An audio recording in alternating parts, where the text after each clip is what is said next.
먼저 모시겠습니다. 오늘 얘기를 나눌 구상모 연출가고요. 그리고 김문수 선생님 모시겠습니다. 네.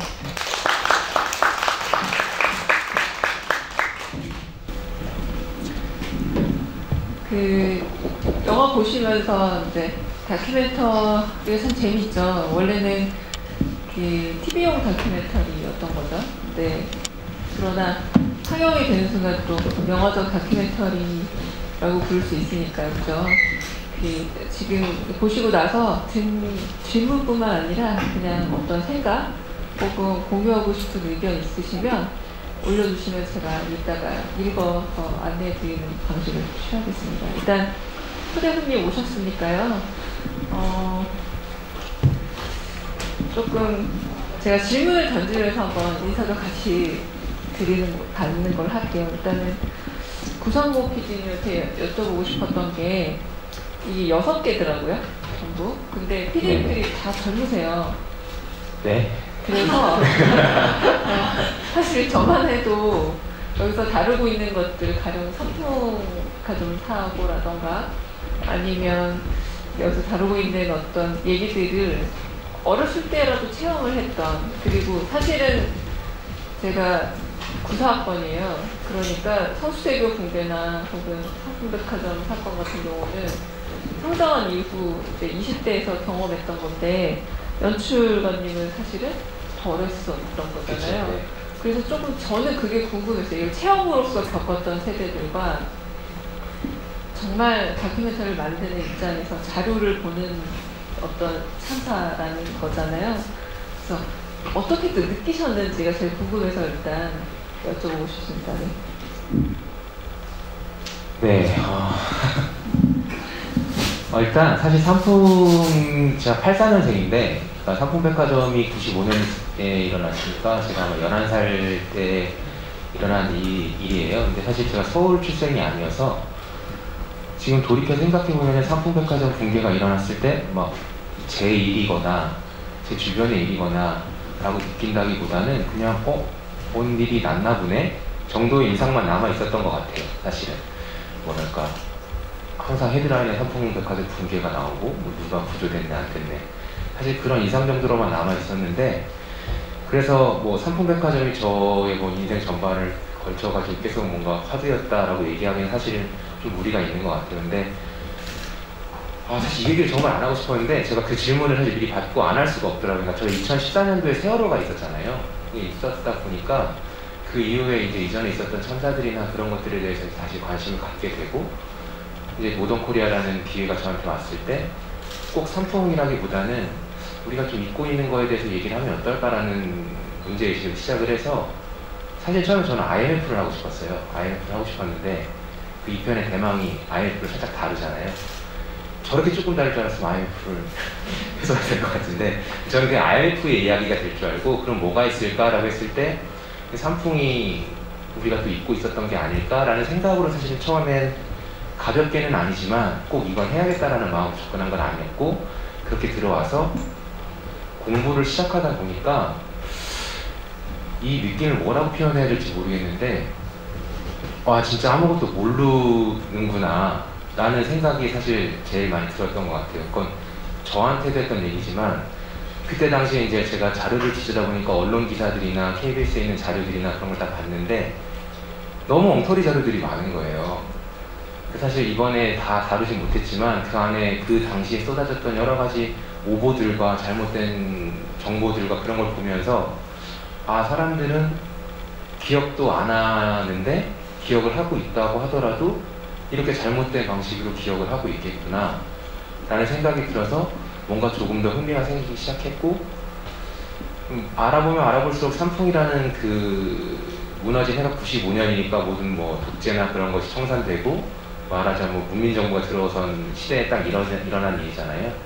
그러니까 어떻게 보면 그때는 이제 모든 것은 다 잘 될 일밖에 남지 않았던 시절이었던 것 같아요. 모든 사람들의 마음속에 이전에 있었던 모든 독재도 청산되고 이제 우리에게 남은 것은 황급히 길밖에 없다 라고 하는 그런 시기에 무너졌다는 것 자체가 굉장히 상징적이라고 느껴져서 좀 삼풍백화점을 하자 하고 마음을 먹게 됐죠.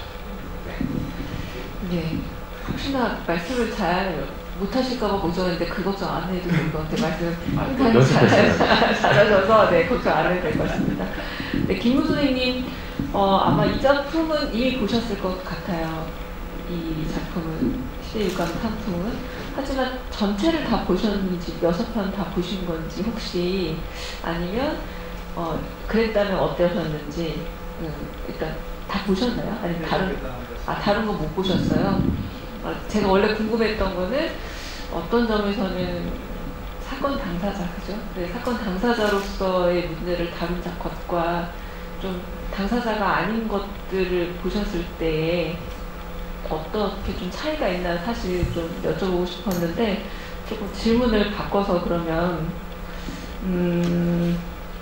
뉴스 자료 화면이 워낙 많아서요. 사실 처음 본 장면보다는 보셨던 장면이 많았을 듯 합니다. 진작으로. 근데 너무 이렇게 유효기간도 없고 유통기한도 없는 게 사람의 마음이니까요. 그래도 다시 이렇게 정리해 놓은 걸 좀 보셨을 때 혹시 그때 당시 보도에서 담아내지 못한 것들을 담아낸 게 있는지 아니면 여전히 보도도 안 됐고 담아내지 못한 좀 아쉬움이 있는지 한번 여쭤보고 싶습니다. 네. 먼저 이런 장면을 보는 것 자체가 참 고통스럽죠. 저는 많이 고통스럽습니다. 그럼에도 KBS와 또 우리 전주국제영화제 측에 감사를 드립니다. 우리가 이 사고 당사자가 느끼는 것은 늘 이렇게 저희가 우리가 현장에 있으면서 했던 우리끼리 인사가 자식의 죽음을 확인하고 이제 누구누구 유가족 계신 어느 병원으로 가십시오 이렇게 방송을 보고 자리를 떠납니다. 그러면 이제 거기에서 자식이 죽어서 가는 부모한테 하는 인사가 축하합니다 였습니다. 우리는 시신을 찾지 못할까봐 며칠이 지나고 나서 엄청 불안해했었거든요. 그러면 엄청 화가 나야 하는데 가시는 분이 먼저 가서 미안합니다 이런 인사를 하면서 갔습니다. 저희가 이런 장면을 보는 게 참 고통스럽고 힘들지만 그러면서 우리가 느끼는 감정은 우리가 이런 희생의 마지막 희생자 가족이 되었으면 좋겠다 그런 바람이 간절해요. 다시 재발을 안 하려고 그러면 기억하고 뭐 때문인지 원인을 밝혀서 앞으로 재발이 안 되도록 하는 그런 것들이 있어야 하잖아요. 그러면 이제 우리가 희생자의 가족으로서 조금은 위안이 될 것 같아요. 우리가 마지막이 되어서 앞으로 이런 일이 안 일어났다면 그래도 우리의 억울한 죽음이 영 헛되지는 않는구나 이런 생각 하게 되기 때문에 그런 측면에서 이렇게 기억해 주시는 노력들이 있는 부분에 대해서는 정말 감사를 드리고 당사자로서 그동안의 매스컴이라든지 이런 걸 보면 저는 이 사고가 일어나고 나서 TV 잘 안 봅니다. 신문 절대 안 봅니다. 왜냐? 팩트는 20밖에 없고 나머지 80은 다 각색이더라. 제가 겪은 바가 그래요. 그래서 이 프로그램을 보면서 제가 많이 위안을 얻고 또 우리 유가족들께서 참 감사하다 이런 말씀들을 제가 참 많이 들었습니다. KBS에 전해달라 이런 얘기를 많이 들어서 이제 그 담아내지 못했던 우리 그 전에 그것은 어떤 뭐라 그럴까 관음증 뭔가 이렇게 궁금해서 가서 구경하는 정도의 보도나 그런 장면들이 많잖아요. 근데 저거는 솔직 담백한 우리의 말을 그대로 우리의 언어를 그대로 이렇게 보여주는 측면에서 기존의 보도나 뉴스와는 좀 달랐다. 어떻게 보면 우리 측면에서 뭐 저 사고 당사 가해자인지 안 그러면 저 사람들도 일종의 피해자인지도 모르겠습니다만 저분들한테 면죄부를 준 건 아니냐 이렇게 불만을 토로하는 사람도 있지만 더 많은 분들이 감사함을 느낀다는 측면에서 일견 또 어떻게 보면 우리 편이 되어주는 사람들도 있구나 그런 측면에서 평상시의 보도라든지 기존의 그런 그 뉴스들하고는 좀 다른 점이 있다 그렇게 느낍니다. 방금 김우 선생님께서 말씀하신 게 저는 언론이 좀 시간을 갖고 들여다보면 그렇게 무능한 조직이 아니라고 생각을 합니다. 그런데 너무 급하게 설익은 정보들, 설익은 화면들로 뭘 자꾸 만들어서 내보다 보니 사실 이렇게 지금 다큐멘터리를 만든 조직도 KBS라는 조직이고 그때 당시에 오보에 가까울 정도로 진실을 빼놓은 조직도 사실은 KBS라는 조직이고 같은 자료를 활용해서 뉴스를 만들고 다큐멘터리를 만들었을 뿐이거든요. 다큐멘터리에 더 들어간 게 있기 때문에 그거는 시간과 그리고 판단할 수 있는 일종의 객관적 거리 두 가지만 더 주어졌는데 이렇게 다른 얘기가 나왔다는 게 시사하는 바가 크다는 생각이 들고요. 지금 어진님께서 김문 선생님이 나오신 김에 꼭 전하고 싶은 건 출연 쉽지 않으셨을 텐데 결단 감사드립니다. 이 다큐 보고 위령탑 존재를 알아서 저번에 참배도 갔습니다. 감사합니다. 라고 어진님께서 또 말씀을 주셨습니다. 그러니까 힘든 일이시지만 이렇게 조금 발걸음 할 때마다 그 어떤 의미에서의 몰랐던 부분들을 많이 알게 되는 사람들이 하나 둘씩 생긴다는 생각도 들고요. 그러니까 제가 이 다큐멘터리 다시 보면서 제 스스로한테 좀 반성했던 것은 뭐냐면 그래도 저는 그 당시에 대학교 1, 2학년이기도 했는데 그때는 보도에 대해서 문제를 삼는 건 그다지 없었다는 거예요. 가령 세월호를 겪으면서 그때 기레기란 용어도 생겼고 언론이 워낙에 헛발질을 하기도 했지만 객관적인 부분에 대해서 굉장히 언론에 대한 분노가 그때부터는 좀 더 표출되었는데 적어도 94년, 95년 석수대교 붕괴나 삼풍사고 때는 이게 무슨 뭐 개인의 욕심이라던가 아니면 어떤 사람의 이런 어떤 특정한 가해자를 만드는 데에서 좀 멈추고 저도 좀 믿고 있었어요. 502명의 사망자가 있었던 어마어마한 사회적 참사였음에도 불구하고 언론은 그냥 심판관 입장에서 같이 그 당시를 비난하는 거, 비판하는 자리에만 머물렀다는 건 만약 그때 제대로 또 언론에 대한 이야기들이 있었더라면 2014년에 좀 다르지 않았을까라는 생각이 그러니까 사회적 참사가 주는 그런 사회적 비용을 왜 계속 똑같이 자꾸 지불해야 되는가라는 저도 안타까움이 있었는데 제가 이제 또 PD한테 궁금한 거는 이한상 씨죠? 그 전사상? 네네. 어쨌든 이렇게 김우 선생님하고 그 화면으로 서로 이렇게 대화를 나누는 장면이 있는데 쉽지 않았을 것 같아요. 어쨌든 그분은 실형을 살고 나오기도 했고 가해자로 지목이 됐던 분이기도 한데 제가 봤던 이제 언론 인터뷰 중에서도 이제 이런 인터뷰 많은 분들 보셨을 거예요.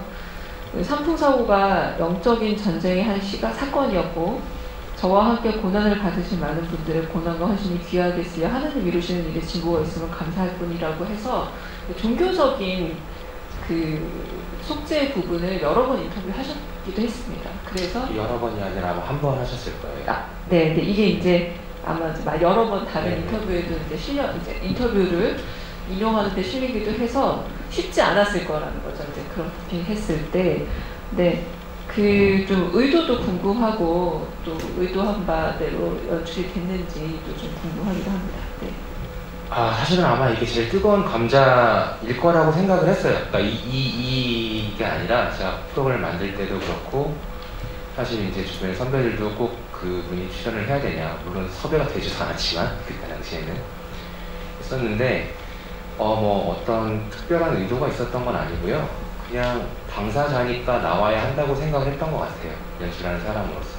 그러니까 왜냐면 사실 저도 처음에는 이걸 접근할 때는 그 이한상 사장에 대한 뭐랄까 호를 떠나서 저도 당연히 기존에 있었던 언론 보도들과 여러 가지 자료들을 보고 선입견이 생겼었기 때문에 이분을 등장시킨다고 해도 뭐 이분이 얼마만큼 예를 들면 반성할 것인가 뭐 그거에 대해서 얼마나 인정할 것인가에 대한 포인트를 두고 접근을 했지 처음에 그러니까 이런 방식으로 프로그램이 만들어질 거라고는 상상을 못했어요. 저도 처음에는. 근데 이제 알아보다 보니까 여러 가지 오해들도 있었고 그렇다는 걸 알게 되면서 조금 더 이게 흥미라는 단어가 맞을지 모르겠는데 흥미가 생겼고 꼭 이분의 이야기를 담아야지만 이 산풍에 대한 이야기가 완전해진다고 생각을 했어요. 그러니까 사실 이게 방송이 되고 나서 다음날 여러 가지 제가 댓글들을 봤는데 이한상 사장에 대한 댓글들이 엄청 많더라고요. 근데 뭐 면죄부를 준다라는 얘기도 되게 많고 뭐 이런 게 있어가지고 제가 그 다음에 엄청 울었어요. 엉엉 대성통곡하면서. 그러니까 제가 이제 생각했던 거는 이분에게 면죄부를 주자가 아니라 일단 그때 있었던 일을 그대로 조금 일단 인정을 하자라는 뜻으로 이제 그분의 이야기를 넣었던 것인데, 뭔가 이제 이미 모든 대부분의 사람들의 선입견 속에는 이제 그분이 엄청난 실제로 가해자이기도 하고요. 뭔가 엄청난 악인의 이미지여서 그런지 이한상 사장은 옹호를 바라는 게 아니라 이 사건이 어떻게 일어났고 거기에서 어떤 역할이 있었는지 뭔가 그 정도만 좀 바라봐줬으면 좋겠는데, 역시나 계속해서 그 한쪽만을 이제 악인으로 몰아가는, 악마화시키는 그런 여론들이 되게 많은 것 같아서 뭔가 되게 허탈하더라고요. 그러니까 내가 뭘 한 건가 대체. 결국 또 이 한 편을 만들어가지고 또 다른 그냥 또 가십만 만들어내고 끝난 건가? 뭐 이런 생각을 했었는데, 그냥 뭐 지금은 뭐 이렇게 제가 또 이렇게 뭐 어떤 생각을 가지고 있는지 뭐 사람들 앞에서 말할 수 있는 기회가 있을 거라고 상상도 못했는데, 뭐 이런 기회가 생긴 것처럼 조금씩 뭔가 오해랄까요? 진실을 조금씩 바라보시는 분들이 좀 더 생기지 않을까? 삼풍백화점에 대해서 그냥 선과 악 아주 이분법적으로 갈라서 생각하는 게 아니라 뭔가 거기에서 조금 더 우리의 책임은 없는지, 그때 제대로 뭔가 규명이 됐는지에 대해서 고민하시는 분들이 한두 분이라도 조금 더 생기지 않았을까 하는 희망을 갖고 있어요. 근데 사실 제가 이한상 사장에 대해서 한마디만 좀 더 하자면, 그 분을 제가 이렇게 얘기하면 되게 옹호하는 것처럼 느껴질까봐 사실은 제가 쉽사리 얘기를 하지 못했는데, 저는 그분이 사실은 더욱더 많은 형을 살았어야 된다고 생각을 해요. 그분이 했던 여러 가지 책임이랄까요? 당시에 이제 사법체계에서는 그게 최고형이었는데, 그럼 그분의 잘못이 많다고 해서 다른 사람들의 잘못이 적어지는 것이냐? 사실 그렇지는 않다고 생각을 하거든요.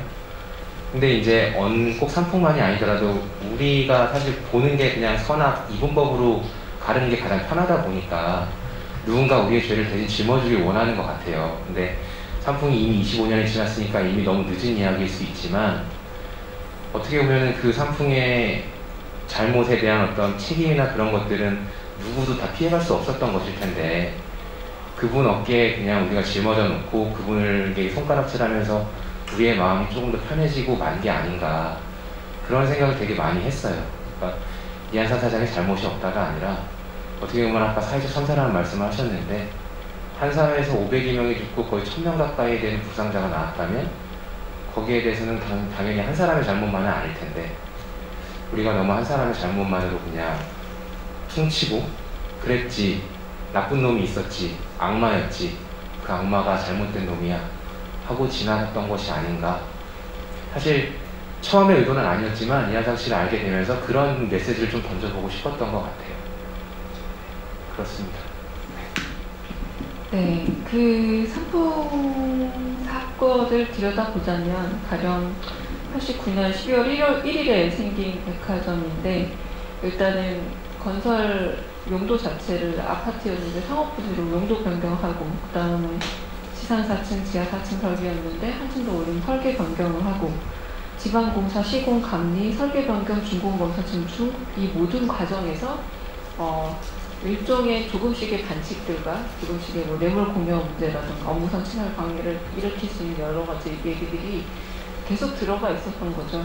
그렇게 이게 이제 나중에 이제 우리가 안 보고도 알 수 있을 것 같은 상황이지만 수사를 통해서 드러난 부분이 있었고, 좀 여러 가지로 이 6개의 모던 코리아 프로젝트를 다 보게 되면 반드시 등장하는 게 두 가지가 있더라고요. 하나는 이제 군부 독재라는 개념과, 두 번째는 경제 개발이라는 것. 경제적으로 속도를 내서 개발하는 것이 선으로 얘기가 되는 것과, 그리고 군부 독재 시절 소위 말하는 여기서 이제 이준 회장도 그런 인연으로 이렇게 건설업에 진출하고 삼풍백화점까지 하게 된 건데, 이때 당시 백화점이 엄청나게 가장 적은 세금으로 가장 값비싼 땅을 가지고 가장 높은 수익을 얻을 수 있는 정말 노른자 사업이었다고도 합니다. 그러니까 이게 이윤을 얻기 위해서, 그러니까 한편으로 층을 높인 것도 그렇고 그날 영업을 계속 한 것도 그렇고 결국은 경제적 이익이라는 게 더 우선시 되고 사람의 목숨, 생명권이라는 게 좀 더 등한시 되는 사태였다고 보여지고, 이 모든 것들이 이 6번에 다 들어가 있더라고요. 오늘 오시지 않지만 대망의 김우중 전 회장이 했던 것들이 역시 두 가지입니다. 그래서 경제개발이 우선이고 군부 독재를 잘 활용해서 자신의 인맥과 그리고 개인이 그 어떤 친분을 이용해서 하는 것들, 그러니까 다 촘촘하게 연결된 사회적 문제라는 것은 부정할 수 없을 듯한데, 제가 조금 개인적인 의견을 보태자면, 그래서 저는 한편으로는 김모 선생님과 이한원 선생님이 화면으로라도 대면을 하는 게 저는 조금 잔혹하게 보였습니다. 왜냐면 두 사람이 풀 수 없는 문제인데 두 사람이 풀면 될 것처럼 보였거든요. 화면 구도상. 절대 두 사람이 풀 수 없는 문제라고 저는 생각합니다. 사람이 풀어서 되는 문제도 아니라고 생각합니다. 왜냐하면 조금 더 나아가서 세월호 유가족분과 세월호 선장님이 만나서 화해할 수 있는 문제는 아니라는 부분에서 저는 그 김문수님이 거기서 그래도 제가 정확한 워딩은 기억 안 나지만 이해 내지는 약간 용서라는 개념처럼 넓은 의미로 좀 들어가 있었는데, 좀 지금은 그렇다면 이 문제에 있어서 소위 말하는 좀 더 책임 있는 뭔가를 더 한다면 어떤 식의 뒤에 일들, 그러니까 가해자를 찾는다라거나 뭐 이런 게 아니라 뭐가 더 있어야 된다고 생각하시는지 김무순한테 좀 여쭤보고 싶고, 사실 그 화면으로 그렇게 대할 때 신경이 어땠는지도 궁금한 부분이기도 합니다. 네. 저는 방송 처음에 제가 갈아 마시고 싶다, 찢어 죽이고 싶다, 그게 정서적인 솔직한 마음입니다. 그런데 그게 방송에 나올 줄은 꿈에도 몰랐습니다. 그냥 묻고 답하는 과정에서 그냥 제 솔직한 마음이 나왔는데 방송이 어떻게 심의가 됐는지 모르겠어요. 뭐 친구들한테 너 그런 사람인지 몰랐다고 제가 핀잔도 들었었는데, 당연히 저하고 이완상 사장하고 풀 수 있는 문제가 아니죠. 용서가 안 되죠. 사고가 일어나고 나서 가족이 없어지면 처음에는 그런 두려움이 오더라고요. 잊어질까봐. 이 억울한 죽음을 내가 잊으면 어떡하지? 세상이 잊으면 어떡하지? 이런 두려움이 엄청 많아요. 올해도 코로나 때문에 그 6월 29일 추모제가 정상적으로 진행되지 못했습니다. 그래서 코로나가 없었으면 또 이렇게 PD님하고 어떤 계획하고 있었던 일들이 있었는데, 제가 대표가 아니기 때문에 제 개인적인 생각은 말할 수 있지만 유가족들이 이렇게 생각한다라고는 말할 수 없습니다. 이미 돌아가신 부모님들 많이 있고 이런데 그분들의 한을 제가 어떻게 할 수가 없는 거죠. 그리고 지금도 그분을 제가 예를 들어서 만난다 그러면 제 마음이 어떻게 돌변할지를 몰라서 자신이 없습니다. 저 자신도 솔직하게. 그렇지만 우리가 이제 조금 전에도 말씀하셨지만 그 개발, 또 급속한 경제 발전, 이런 후유증으로 우리가 대가를 지불하고 있는 거지 않습니까? 그래서 단지 저 사람을 용서해서가 아니고 이해해서가 아니고 우리의 사회 전체가 좀 책임감 있게 좀 해야 한다. 앞으로 얼마나 더 많은 대가를 지불할지는 모르겠습니다. 역사 속에서. 없으면 좋겠지만 저분에 대한 생각은 한결같이 지금도 있습니다. 그런데 저 한 분한테 다 정으로 돌리고 이렇게 하기는 어렵다. 저는 그런 얘기죠. 그래서 저는 우리 모두가 부채의식을 좀 가졌으면 좋겠다. 그리고 뭐 국가나 또 지방자치단체나 공직자들이 많은 부처의식을 가졌으면 좋겠는데 그렇지가 않다. 우리 국민들도 마찬가지죠. 그런 측면에서 이런 장면을 다시 되새김질을 하는 것 자체가 우리가 부처의식을 갖게 하는 것들이잖아요. 그래서 감사한 마음이고, 저는 뭐 추워도 저분을 용서할 생각도 없고, 사람의 마음이 그렇잖아요. 다른 경험을 통해서 보이는데, 지금 막연하게 어떻게 보면 이제 역으로 생각해서 보면 내가 그때 당시에 사장이라 하더라도 그 잘되는 백화점을 쉽게 문 탁 닫고 수리해 이렇게 했겠느냐, 자신은 없습니다. 솔직히 인간적으로 보면. 그런 측면에서 저 사람이 탐욕가이면 나도 탐욕가인 것이죠.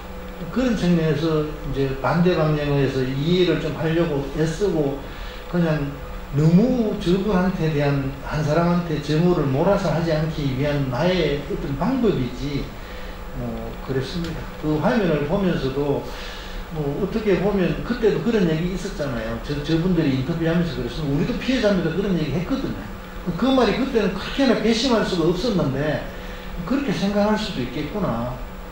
이 상품 백화점이 아닌 곳에서 돈을 많이 벌었던 것들도 저분들도 다 버렸잖아요. 저 사람들 생각하면 어차피 그렇게 생각할 수도 있겠구나, 그런 생각도 했었어요. 네. 무거운 말씀이신 것 같아요. 네.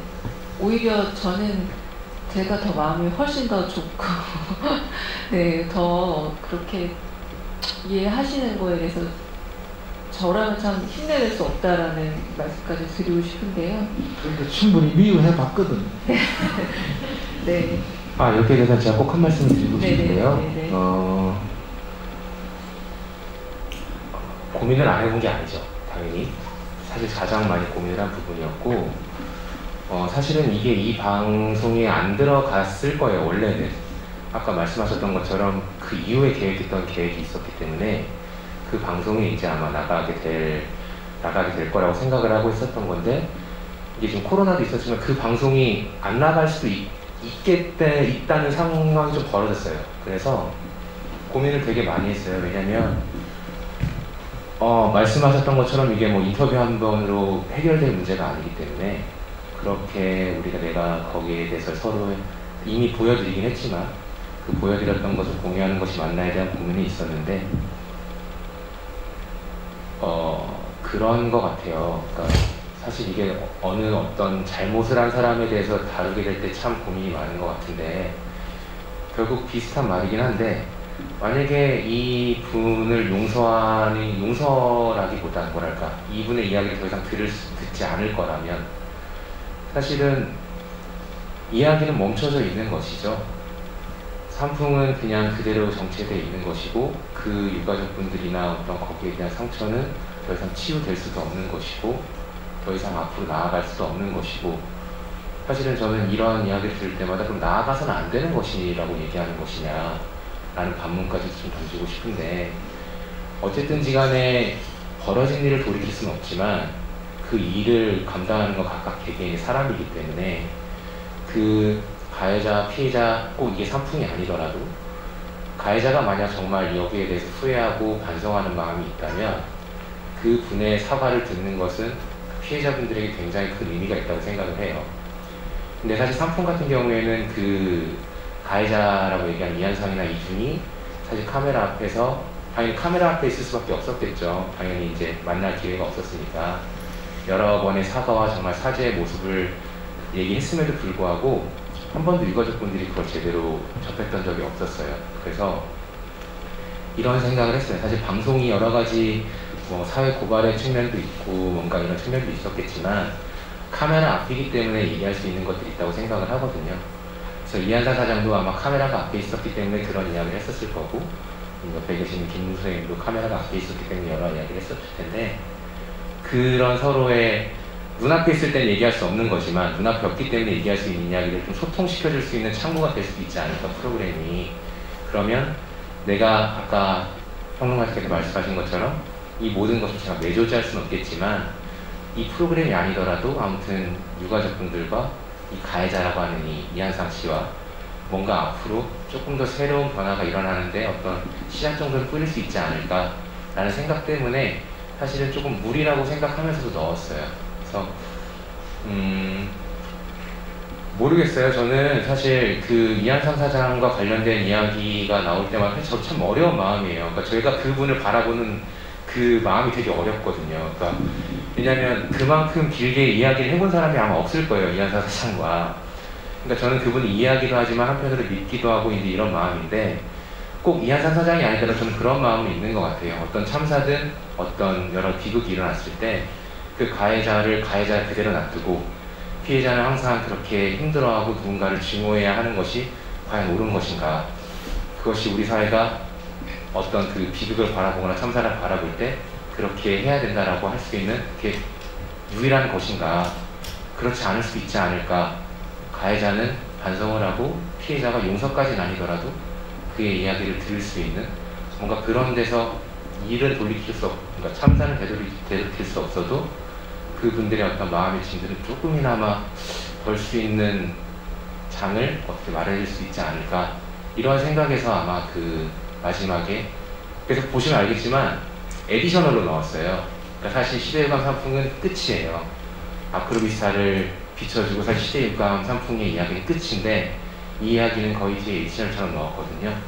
그래서 그런 의도를 가지고 이걸 넣었다는 말씀을 드리고 싶고 물론 제 의도가 정확하게 전달되지 않았을 수도 있고 동의하지 않으시는 분들도 있을 수 있겠지만 아무튼 그것이 그냥 단순히 넣었던 것이 아니라 이런 고민이 있었다는 것은 알아주셨으면 좋겠습니다.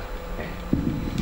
그 고민은 충분히 납득이 되고요. 이제 지금 당시 이한삼 사장 외 구청장, 건설사 모두들 처벌받았나요? 라고 이제 질문을 왕알림이십니까? 네, 올려주셨는데 제가 알고 있는 바로는 서초구청장이었던 이충우 씨, 황천대 씨도 벌금형과 실제 징역형을 받았다라고 알고 있고요.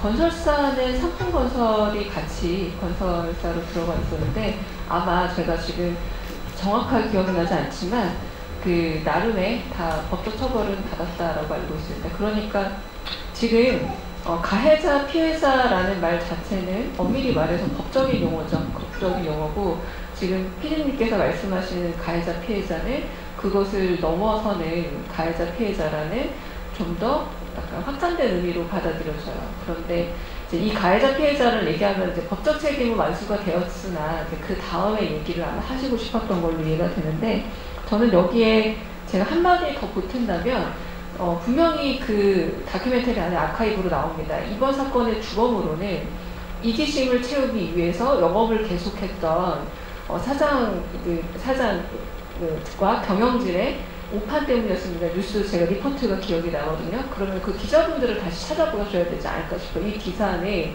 책임질 수 있는가. 그리고 그 당시에 저희가 그것을 이한삼 사장을 단독적인 가해자로 갖게 된 가장 큰 이미지는 언론을 통해서 중복적으로 반복적으로 그리고 확산되었던 모든 언론사들이 딱 주범으로 주목을 했고 그렇게 어떤 점에서는 확증된 채로 다시 말해서 재판이 있기 전에 그분을 가해자로 만들었던 언론의 역할이 없다고 할 수 없거든요. 그렇다면 이제 그 부분에 대해서도 좀 질문이 있어야 되지 않을까. 그러니까 이게 사람 간의 문제가 아니라 제가 아까 말씀드린 가해자 문제를 구조적으로 봐야 된다는 거. 누가 가해자로 만들었느냐.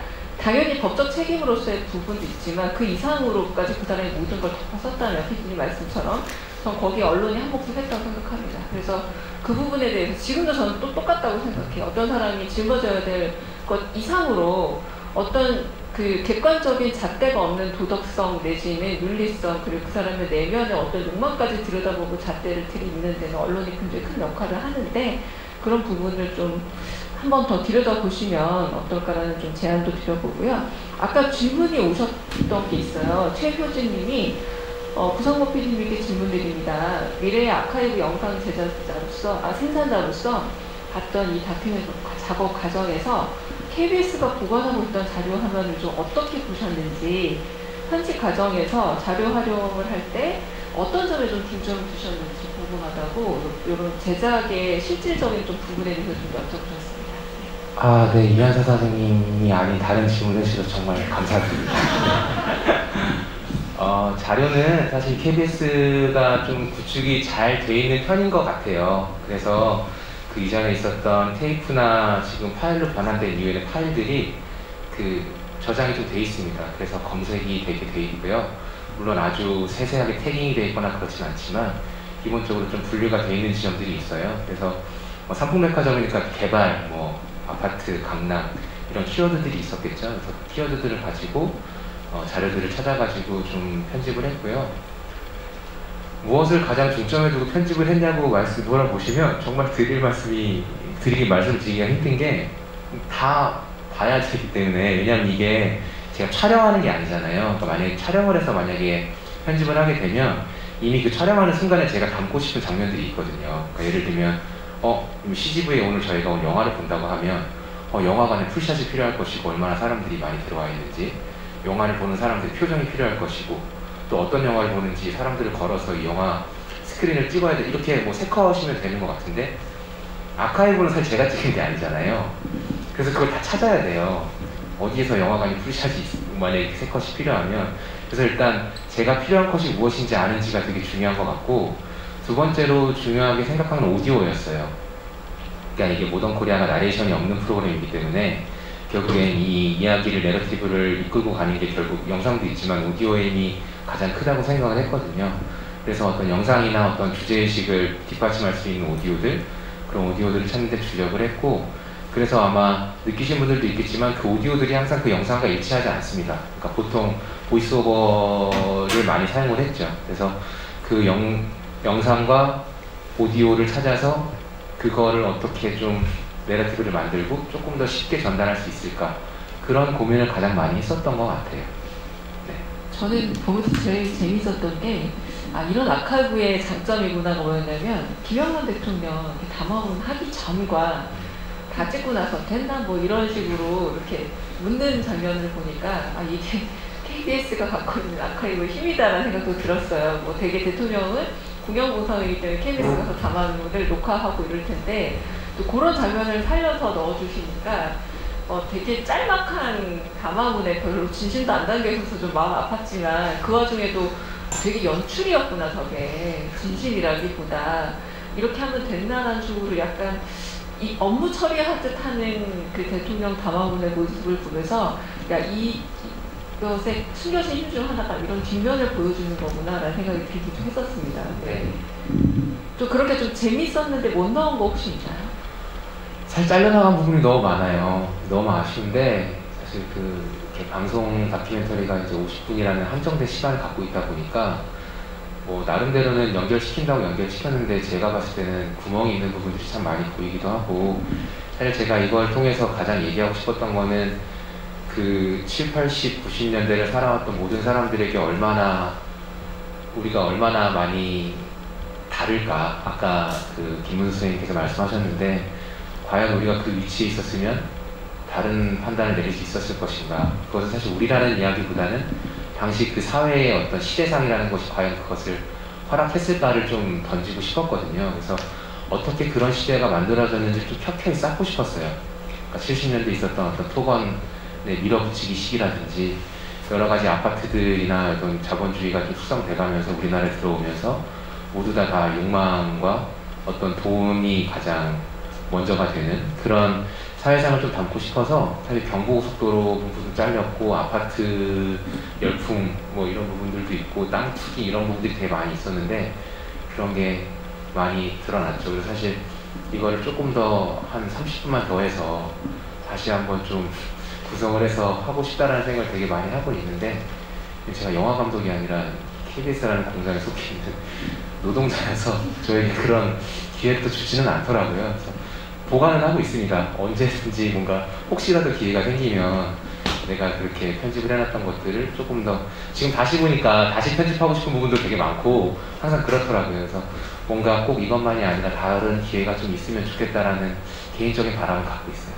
그 최승호 사장님처럼 나가가지고 아예 본격적으로 다큐멘터리 영화 400 만드셨었잖아요. 물론 그때는 언론사 읽기 힘들 때여서 그렇지만 저는 전주 영화제 가장 칭찬하고 싶은 부분이 이 다큐멘터리 분야입니다. 정말 빠방해요. 늘 매년 보여주는 작품들이 정말 좋고 수준 높고 의미 있는 작품들 다큐멘터리 셀렉션을 가지고 있는데 아까 제가 질문을 썬님이 어떤 질문을 하셨냐면 초반부 서울 개발 중에서도 여의도 개발 이야기 비중이 높았다. 왜 그랬는지 궁금하시다라고 여쭤보시네요. 네. 사실은 그때 그 부분이 제가 제일 아쉬운 부분인데 그 부분이 이제 자막에도 나왔지만 한강 기적의 서막이 사실 여의도였어요. 그러니까 여의도 개발이 성공하지 않았으면 아마 더 이상의 개발은 되게 힘들었을 겁니다. 그러니까 그 대우에서도 나오는데 김우중 회장이 그렇잖아요. 예, 그러잖아요. 한 번 성공을 하니까 그 다음부터는 모멘텀이 생겨가지고 막 밀어붙였다고 말을 하는데 그 모멘텀이 생긴 가장 결정적인 계기가 여의도 개발이었어요.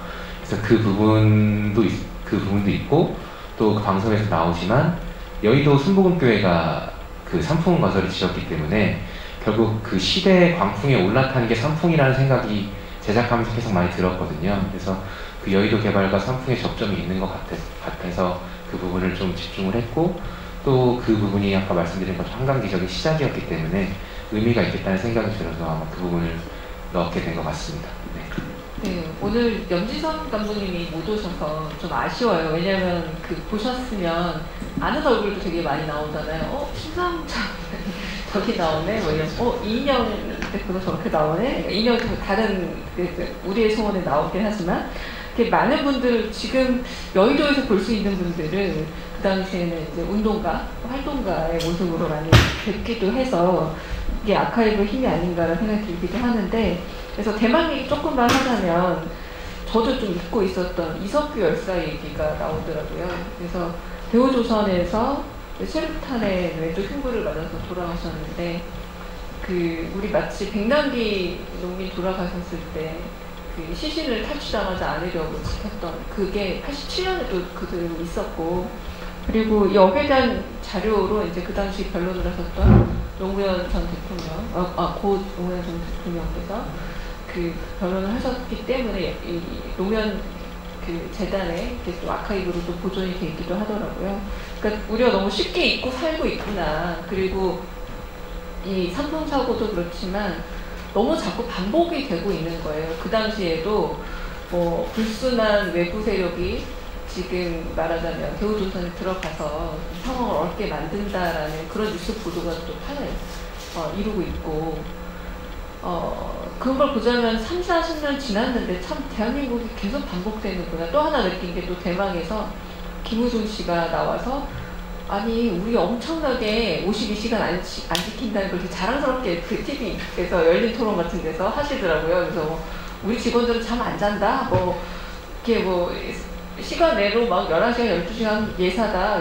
우리나라 이렇게 급한데 무슨 잠잘 생각하냐를 그렇게 당당하게 얘기하였던 게 고작 몇십 년 전인데 지금도 52시간이라던가 최저임금 얘기가 나오면 보수 언론을 비롯해서 똑같은 논조라는 거예요. 우리 지금 아직 더 달려나가야 되는데 잠 못 자고 일해야 될 상황에서 52시간이라고 하는 걸 보면 이걸 더 많이 만들어서 이게 얼마나 옛날 얘기인지 우리가 그 사이에 얼마나 많이 바뀌었는지 이 아카브의 더 중요함을 느끼기도 했었습니다. 그래서 일단은 이제 두 분한테 또 이제 들어온 질문과 함께 좀 하자면 워낙에 김은숙 PD 죄송합니다. 네. PD님은 좀 다큐멘터리 쪽에 관심이 많으신 거죠? 그렇다고 얘기를 해야겠죠? 네. 다음에 조금 계획하고 있는 거라던가 아니면 좀 네. 제가 사실 지금 다른 다큐멘터리를 촬영 중이에요. 제작 중인데 12월 10일에 일단 방영이 예정이 돼 있고요. 왜 삼풍하던 PD가 저걸 하지? 라고 할 정도로 주제가 확 바뀌긴 하는데 뚜렛 증후군이라고 있거든요. 그래서 그 뚜렛 증후군을 가진 청년들을 지금 만나고 있어요. 그래서 그 친구들의 삶을 담아내고 있고 그래서 아마 12월 10일 정도에 나가게 될 것 같습니다. 그리고 오늘 사실 최근에 그냥 오늘 보면서 더 그런 생각을 했는데 나중에 아파트라는 주제로 한번 아카이브를 이용해서 프로그램을 만들고 싶다라는 생각을 요즘 계속 하고 있어요. 요즘 부동산이 되게 핫하다는 표현이 맞나요? 이 부동산 이슈가 되게 뜨거운 감자잖아요. 근데 이게 사실 하루 이틀이 문제가 아니라는 걸 사실 삼풍을 하면서 더욱더 많이 느꼈거든요. 그래서 아까 제가 말했던 이렇게 드러냈던 부분에도 아파트 부분이 상당히 많이 있었는데 지금의 현실과 이전의 어떤 이런 것들을 엮어서 아파트 관련한 2, 3부작 정도를 하면 참 좋겠다. 좀 KBS가 저한테 시켜줄지 모르겠지만 아무튼 그런 생각을 하고 있습니다. 네. 네. 그 김문호 선생님한테도 좀 여쭙고 싶은데 그 부모님들께서 그리고 유가족 분들께서 부모의 자리나 그 집이 아니라 직장이 아니라 결국은 해야 될 일이 있기 때문에 더 많은 활동을 하시다 보니 이소선 활동가처럼 활동하게 되고 김영균 씨 어머니가 바깥에 활동하게 되고 하는데 김문호 선생님도 그러면은 이 삼풍 유가족으로서 어떤 일을 좀 하시고 계신지 그리고 또 어떤 걸 좀 추구하고 계신지 저는 유가족이라는 이름이 다 설명할 수 없는 부분이 많다고 생각이 들어요. 그래서 그 부분에 대해서 조금 말씀 주시면 어떨까 싶습니다. 네. 아까도 말씀드렸는데 우리가 함께 살아가는 사회잖아요. 그러면 공동체 의식이 좀 있어야 하지 않습니까? 그러니까 사회가 맺는 열매도 같이 공유하고 또 사회가 필연적으로 받아들이는 그 아픔도 공유를 하고 이렇게 해야 되는데 가장 마음이 아픈 것이 세월호 아이들한테 가장 미안하고 힘들어요. 그때 우리가 아까도 뭐 청와대로 가서 대통령을 만나겠다 그랬는데 우리 한남대교 반표대교를 넘으려고 많이 그랬는데 빗속에서 거기서 멈추고 떼약 빼쳐서 멈추고 못 갔습니다. 우리 세월호를 보면서 산풍이 일어났을 때와 초창기에서 마무리까지 똑같아요. 패턴이 똑같아요. 저는 집에서 봐서 너무 가슴이 터질 것 같아가지고 팽목항을 가고 목포신항을 갔습니다. 가서 삼풍 유가족이 이어서 와서 대표들한테 해주고 싶은 얘기가 있어서 달려갔는데 자신감이 없어서 말을 못했어요.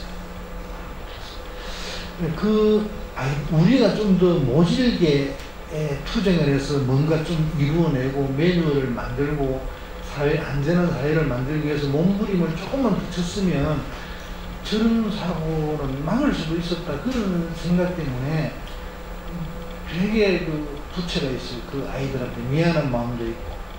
똑같아요. 우리 삼풍 위령탑이 양재 시민에서 쭉 고속도로 매연 나는데 구석탱이에 있습니다. 10평이라도 크게 달라고 그러면 현장에 못 만들었어요. 세월호도 안산에 추모공원을 만들겠다 그러니까 도심에 공동묘지가 어디 들어오냐 그러면서 야단입니다. 사고가 일어나고 나서 거기에서 일어나는 불신들 2차, 3차 요즘 가해 얘기 나오는데 거기에 계신 피해자 가족들을 힘들게 하는 일들이 똑같은 패턴으로 일어나고 있었다는 데 대해서 엄청나게 힘이 들고 저 자신이 저도 이렇게 수십 년 전부터 크리스찬으로 이렇게 살아오고 있는데 착하게 살면 안 되는 거구나. 세상이 조금 양보하고 남보다 조금 뒤에 가는 2등 3등을 하면 이게 참 안 되는구나 이런 생각이 있었어요. 그래서 우리 아이들 제가 둘째 아이를 오늘 데리고 왔는데 같이 왔는데 우리 가족이 그때 저 아이가 돌 때 휴가를 나오려고 선물을 사놓고 있다가 회사에 계속 비상이 걸려가지고 하루만 더 그래서 6월 18일이 그 돌이었는데 못 왔어요. 휴가를 열흘 당겨서 그때 내고 집에 오겠다 그랬는데 집에 왔을 때 내가 물이 샌다 천장에서 소리가 난다 이랬으면 회사 못 가겠을 거예요. 근데 계속 미루고 못 오다가 사고를 당하고 짐을 정리하러 갔더니 돌 때 가지고 오려고 했던 선물들이 있더라고요. 그래서 우리 아이들한테 대한 교육도 바꿨어요. 착하게 살아라, 양보해라 이렇게 늘 얘기하다가 식당에 가면 아이들이 막 재질이 하잖아요. 밥 먹고 있는데 옆에서 막 나무 식탁에 가서 엎어지고 막 재질이 하잖아요. 저는 절대 못하게 했거든요. 근데 이거 이후에는 가치관이 바뀌었어요. 내가 사는 세상을 내가 지금 만드는 내 마음속에 있는 세상에서 저희들은 살지 않는다는 거죠. 그러면 내가 그거를 지금 내가 갖고 있는 가치관이나 이 착한 마음을 저희들한테 주입시켜서는 안 된다 이런 생각 때문에 그때부터 좀 자유스럽게 좀 하고, 그 다음에 이제 제일 안타까운 것은 그냥 우리를 아픔을 당한 사람, 피해를 당한 사람으로만 여기지 그것을 공감하려고 하지 않는다는 거죠, 세상에서. 그러니까 좀 각자가 부채의식이 있어갖고 안전하지 않는 것을 보면 왜 안전하게 하지 않냐고 말도 해주고 이렇게 해야 되는데, 우리를 위로하려고만 하지 그 시스템을 바꾸고 하는 데는 나서주지 않는다는 거죠, 아무도. 우리가 나서려고 그러면 그거는 또 언론서부터 또 그 정부서부터 이렇게 해서 돈 때문에 저러는 사람들로 또 매도하고 늘 이런 마음이었어요. 그래서 저도 이제 그때부터 사회 참여를 좀 많이 하고, 지금도 이렇게 참사연대가 있더라고요. 나라에서 뭐 공식적으로 인정한 건 아니지만 각자 피해를 당한 사람들이 참사 그 모임들이 다 있더라고요. 그게 수십 개나 돼요.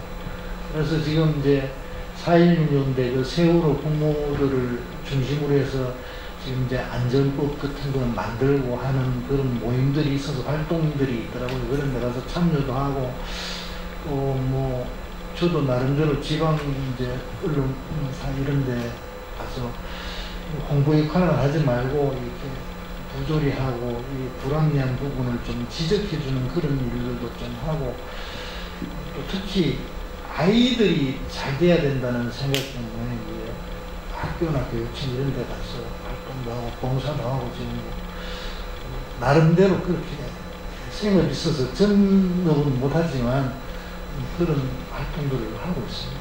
그래서 이제 우리가 좀 여기 계신 분들이라도 앞으로라도 우리는 25년이나 지나갔습니다. 근데 세월호는 아직도 현재 진행형이고 너무나 그 아이들은 너무 어리기 때문에 또 그 시간이 가면서 그 아이들이 어른이 됐을 때 갖춰 있을 세상을 위해서 좀 힘을 모아 주어야 한다. 우리가 좀 참여도 해주고 지지도 해주고 그렇게 또 그런 뭐 법들이라든지 사회 시스템을 바꾸고 하는 부분에 대해서 우리가 여론도 만들어주고 그런 도움들을 좀 줬으면 좋겠다, 그런 바람이 있습니다.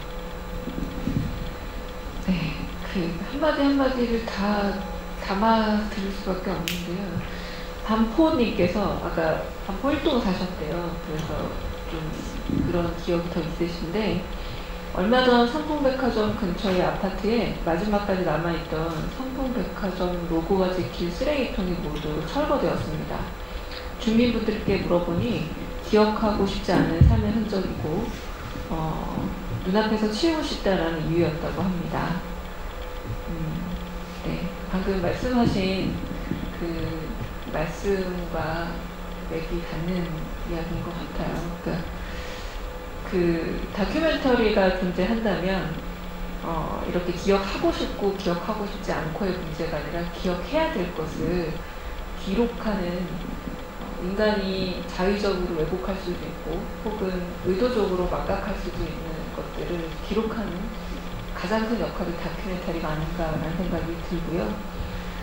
그래서 더 보면서도 의미 있었지만, 저는 구상모 PD께서도 계속 다큐멘터리를 좋아하고 거기에 좀 왜냐면 제 직업이어서요. 그래서 네. 어떻게 할 수밖에 없습니다. 네. 네. 저는 제가 얼마 전에 어떤 프로에서 했던 얘기기도 하지만 한국 언론의 부재를 다큐멘터리가 많이 채워주고 있다고 생각을 합니다. 그러니까 어떤 점에서는 정파적이고 어떤 점에서는 자의적으로 선택된 정보들 사이에서 꼭 있어야 될 것들이 다큐멘터리 시간에 기록이 돼서 훨씬 더 소중한 기록이 된다는 생각이 드는데, 지금 김우선 선생님이 말씀하신 것처럼 저는 제일 가슴 아픈 게 뭐냐면, 선생님이 세월호 유가족에게 더 죄송하다라는 말을 하는 상황이 너무 마음이 아픕니다. 진짜 죄송해야 될 사람들보다 왜 공감하시는 분들이 더 아프다고 말을 하는 상황이 되는지. 네. 그래서 오늘 그 날씨도 어둡지만 밝게 얘기가 진행되기는 어려운 이야기였죠. 네, 그러나 공부도 많이 되고 저도 그 KBS에서 이렇게 이런 되게 야망이 있는 프로젝트를 했구나. 사실 저는 꼭 말씀드리고 싶었던 게 그 타이포그래피도 너무 인상적이었어요. 정말 제가 처음 봤을 때 80년대 걸 갖다 놨나? 진짜 그 아카이브만 쓴 게 아니라 80년대 만들어진 다큐멘터리니까 쉽게 그렇게 여러 가지 실험적인 방식으로도 썼다는 것, 음악도 그렇고 그런 부분에도 상당히 좀 인상적이었던 작품성이 있는 또 다큐멘터리였다는 생각도 들고요. 네, 그래서 저희에게 허락된 시간이 1시간 정도로 알고 있는데 혹시나 뭐 질문하시고 싶은 부분 있으면 지금이라도 얼른 올려주시면 그렇게 마지막 질문 하나만 더 질문과 대답을 듣고 마무리하도록 하겠습니다. 네. 혹시 뭐 아쉬운 부분 있으시면 제가 다 질문을 드리지 못했어요. 네. 혹시 질문하시고 싶은 거 있으면. 그래서 우리는 어디까지 왔는가, 우리는 어떤 과정을 거쳐 이곳까지 왔는가라는 자막이 굉장히 인상적이었다고 또 써주신 분들이 있었습니다. 그래도 제가 그 참사에서 얻은 것 중 하나라면 구조적으로 그 이후에 구조 체계 같은 것들이 좀 마련이 됐다고 하더라고요. 구조 체계라던가 그 영상 보다 보니까 그 TV 카메라가 조명 막 사고 현장까지 들어가서 사실 되게 위험한 상황인데 그땐 그런 매뉴얼이 또 없었다고 하더라고요. 네, 사실은 그때는 그게 이제 취재를 위해서 들어갔다기보다는 정말 현장에 조명이 없어서 카메라 조명이 들어가서 그 구조를 도와주는 상황이었어요. 그러니까 네, 너무 참혹했죠. 사실 하면서 가장 힘들었던 것 중에 하나는 저는 로 파일을 보게 되잖아요. 그러니까 사실 아무리 이게 방송이 뭐 센세이셔널리즘이라고 해가지고 자극적인 장면을 내보낸다고 하지만 기본적으로 가이드라인이 있거든요. 근데 그 가이드라인을 이제 통과하지 못한 그거보다 훨씬 더 많은 자료들이 있는데 이제 그 자료들을 보는 게 상당히 힘들었어요. 그러니까 그게 잔혹한 것도 잔혹한 거지만 뭐랄까요, 이거밖에 안 됐었나라는 생각이 들어서 참 힘이 들었죠. 네, 그랬습니다. 네, 지금은 다행히 아까 말씀하셨던 것처럼 모르겠어요. 사실 저랑 좀 다르게 생각하시는 분들도 있을 텐데 아무튼 사회는 조금씩 앞으로 나아가고 있다고 생각을 하거든요. 그러니까 산풍이나 참사가 잘 일어났다는 게 아니라 정말 있어서는 안 될 참사지만 그 참사가 있고 나서 참 많은 것들이 바뀌었어요. 저희가 잘 몰라서 그렇지. 그래서 그 되게 인상적이었던 인터뷰 중에 하나가 그 소방대원분이 말씀하시잖아요. 산풍백화점 끝나고 나서 여러 가지 구급체가 뭐 편성이 되고 일부 중앙 구급조대가 생기고 이게서 그 산풍백화점 덕분에 우리나라 연극 구조 시스템이 거의 완비가 됐다고 보시면 됩니다. 딱 라고 말씀하신 것까지만 나갔는데 사실은 그 뒤에 생략된 한마디가 있어요. 뭐라고 딱 말씀하셨냐면 완비됐습니다. 지상에서는요. 딱 그렇게 말씀하셨거든요. 사실 그분도 뭔가 그 뒤에 말씀하셨던 것이 물론 그 세월호 사건이 되게 비극이지만 그걸 통해서 또 분명히 거기에 또 체리가 생길 것 같다라고 말씀을 해주셨어요. 그러니까 참 어려운 지점인 것 같아요. 이런 이야기를 할 때마다 그 어떤 참사나 어떤 사고에 대해서 너무나 안타까운 마음을 가지고 있지만 아무튼 그럼에도 불구하고 좀 우리 사회가 아무튼 앞으로 나아가고 있다는 믿음을 가진다고 얘기를 하는 것이 참으로 힘겨운 일이긴 한데 저에게는 약간 좀 포기할 수 없는 하나의 또 신념이랄까요? 그런 게 있어서 그런 이야기들도 같이 담으려고 좀 했던 것 같습니다. 네, 맞습니다. 이게 좀 제가 보는 거하고 차이점이에요. 그 소방구조대원 계셨던 분이 산풍 이전하고 이후하고 많이 다릅니다라고 얘기했던 것들이 우리가 공무원들한테 우리의 사회가 돌아가는 운전대를 맡겨놔서는 안 된다는 거죠. 우리가 감시해야 됩니다. 가서 그건 공무원의 생각으로 그런 거예요. 공무원의 생각. 여러분 이제 삼풍 때는 그런 얘기가 별로 없었는데 세월호 나고 나서 세월호 이전과 이후는 달라야 합니다. 그런 얘기들이 많이 있잖아요. 개코나 달라졌나 싶어요. 저는 세월호가 무너지고 나서 수학여행이 다 그만뒀죠. 그러면 선생님이나 공무원들이 하는 짓이 어떤 짓인 줄 압니까? 제주도로 수학여행을 가요. 그러면 배를 이용을 못하게 해요. 비행기를 타고 갑니다. 같은 비행기 타지 말라. 100명씩 잘라서 타고 가라 그래요. 그러면 그게 대책입니까? 아니에요. 공무원들한테 맡기는 이런 거예요. 이런 거라고요. 그러니까 우리가 내 가족을 지키는 사람들이 가서 만나야 돼요. 그러면 가서 비행기를 나눠서 타고 왔어요. 그러면 1번, 2번, 3번 300명 가다가 1번, 2번 무사히 날아가고 3번 비행기 추락했어요. 그럼 100명만 죽었죠. 200명 목숨을 살린 겁니까? 그건 아니잖아요. 1번 비행기에 300명 다 타고 왔으면 한 사람도 안 죽은 거잖아요. 그리고 수학여행을 가는데 선생님들한테 이래요. 교육부에서 이게 공문이 내려온 게 관광버스에 직영정비사가 있는지 가서 확인하고 관광버스 타이어가 재생 타이어를 썼는지 확인을 하래요. 내가 운전 40년 했는데 나 지금 타이어 보고 재생 타이어인지 모르는데요. 그리고 정비사가 직영정비사가 있으면 못해요. 정비를 하는지 안 하는지가 중요한 거지. 그래서 우리 세상의 운전대를 공무원들이나 정치인한테 맡겨놓으면 안 된다고 생각해요. 그래서 우리가 더 사회에 참여하고 감시하고 감독해야 된다는 거죠. 그분의 소방관의 공무원 입장에서 보면 자기가 일해왔던 방식하고 이것을 겪으면서 뭔가를 바꿨을 거예요. 근데 그게 근본적인 대책이 되나? 아니라는 거죠. 그래서 저는 늘 그런 생각을 합니다. 일본 속담에 칼 2개 있는 사람하고 하나 가지고 있는 사람하고 싸우면 하나 가지고 있는 사람이 반드시 이긴다는 속담이 있대요, 일본에. 그게 한 40년 전에 제가 들은 이야기인데 마음이 와서 바뀌었어요. 그만큼 절박함이 없으면 진짜 바뀌지가 않는 거예요. 칼 2개 가지고 있는 사람은 하나가 예비군 있잖아요. 못 치든지 부러뜨리면 이걸 다시 뽑으면 돼요. 그런데 그러면 얘는 대안이 있기 때문에 최선을 다하는 거예요. 우리는 죽을 수도 있는 사람들이기 때문에 우리는 대안이 없잖아요. 그래서 제대로 해야 되는데 저분들은 일로서 하고 그런다는 거죠. 그래서 그게 잘못됐다는 것이 아니라 저분들이 할 수 있는 역량은 거기까지예요. 그러니까 재생 타이어 보라 그러고 그게 관광버스 사고를 막을 수 있는 방안이 아니지 않습니까? 그래서 우리가 더 깊이 참여하고 이렇게 우리가 더 감시하고 이야기해주고 해야 된다. 그리고 더 연대해야 된다. 그래서 이런 일들이 저는 그런 역할을 하고 있는 것 같아서 너무너무 감사하고 그래서 힘들지만 제가 이제 뭐 지방에서 여기 와서 같이 참여하고 하는 이유도 그런 게 있다고 봅니다. 네, 맞습니다.